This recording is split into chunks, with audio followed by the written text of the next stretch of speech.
Welcome in this lecture. We'll be setting up the environment which we'll be using throughout the course to learn about HTML. That's using a text editor, or we call it IDE, integrated development environment, is essential for every type of programming you would do. And there are several options.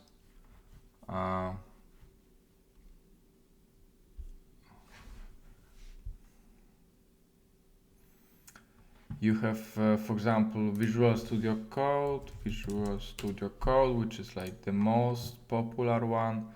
I also have it. Yeah, maybe I can show you. You can code in any kind of language. It has lots of extensions. You can set it up however you want.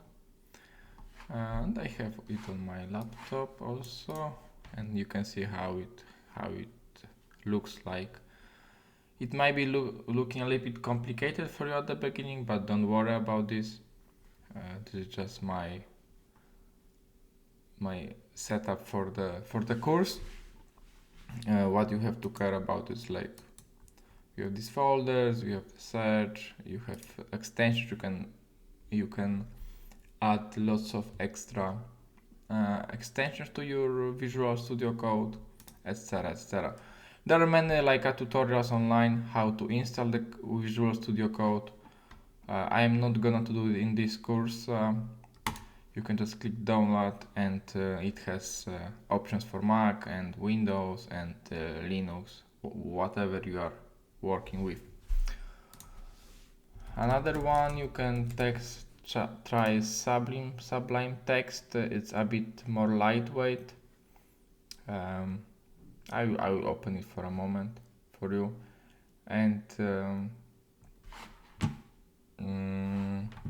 again, I'm not going to download. I just click the download for Mac, and you can see it's also for Mac, Windows, and Linux. It's a bit.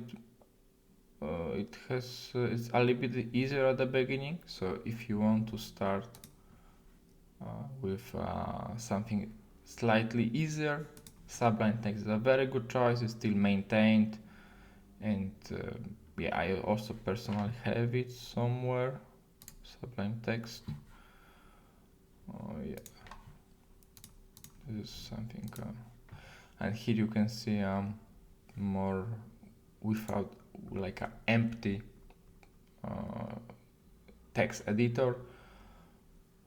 You can see new file. You can open some folder wherever you will need, and yeah, if you want to look around, just take a look into Sublime Text. This is also a very good one. I am personally using this one for some simple tasks, while Visual Studio Code I'm using for coding. And you can actually try also. It's a bit more advanced. Cursor AI. Cursor AI, it's code editor which has AI, artificial intelligence, embedded, or it was built with AI in mind at first. It is very similar to Visual Studio Code. Yeah, actually I could create an entire course about using any of those environments, but of course I'm not going to do that. If you click downloads, it will be download for your platform. Now I have for Mac, of course, because I'm on Mac, but it also has for Windows and Linux, so for all the desktop platforms. Up.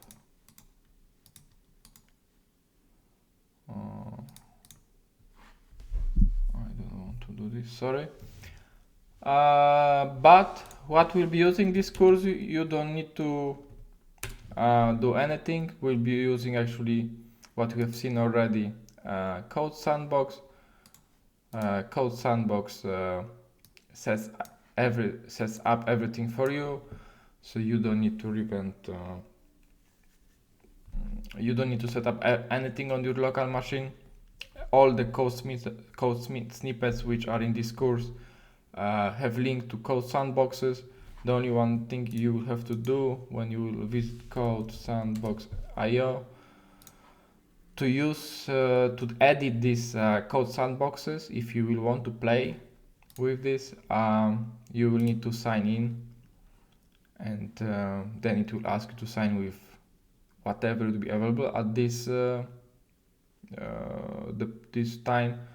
It's at the moment while you're recording is GitHub, Google or Apple, but you can also sign with your email if you want. Yeah, so that is for setting an environment. In fact, what you only have to do is to create an account on Code Sandbox, and then you will be able to also edit these files like this. Because if you will do it without an account, it will tell you whenever I'm typing now, it tells me sign in to fork and edit this code since this sandbox. So most likely you will figure it out by yourself. That's it for setting up the environment. As I said, I'm not going to provide step-by-step instruction to choose to install your favorite editor. I gave you a couple of options, which are the most popular, and the one which we'll be using in this course. If you have something else, it's also fine. But creating, explaining every development environment, that could be a topic for entire course, slightly shorter than this one by the way, but still. So if you have some problems with installation, just follow any of these hundreds of YouTube videos. It's very simple. You just need to install the environment like you install any software on your computer. But what actually yes, so actually I didn't click this slide. This was what we have been doing now, sorry for that. And now we are going next. Very small theoretical introduction. What we have is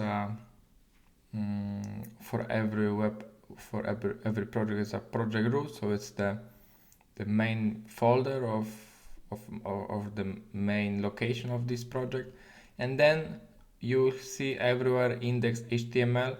Index.html is the essential part of our project where we edit our HTML file. Next to that there will be CSS folder. In CSS folder we will have CSS files, and there will be also JavaScript. So reminder, CSS is for making some styles. In JavaScript folder there will be scripts for some small interactions we'll have in this course. Images folder. In images, sometimes people call it static, sometimes assets. In this course we'll have most images, so there will be images folder, and then images for a couple of our demos. Sometimes you can also have many different other folders for fonts, for icons, for third-party libraries. In this course it won't happen too often, so we will keep it very simple.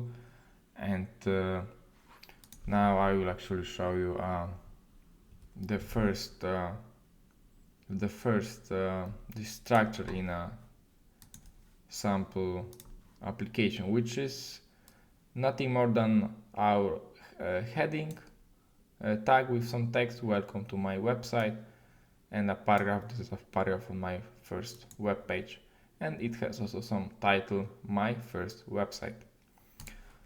When I will click edit, we'll see the code structure, and if we have in sharp, if you click enter, there's also some kind of pop-up coming. I will show you soon where it's coming from. And so this is the code structure you already have seen on the previous slide, almost everything. This is new. This is when we want to include the CSS.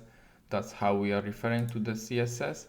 The CSS, we have only one CSS file, so I didn't create a entire folder for that.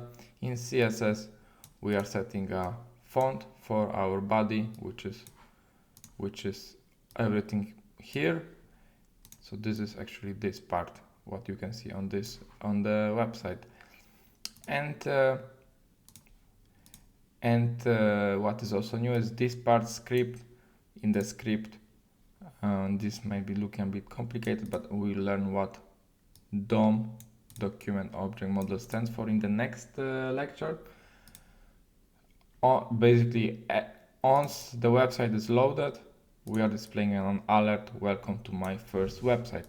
And this is what is happening actually when you reload the page. You can see welcome to my first website. So this is JavaScript interaction. And with this, actually, we are done with that lecture. And now we'll talk what actually document object model stands for and what it is in the next one. See you there.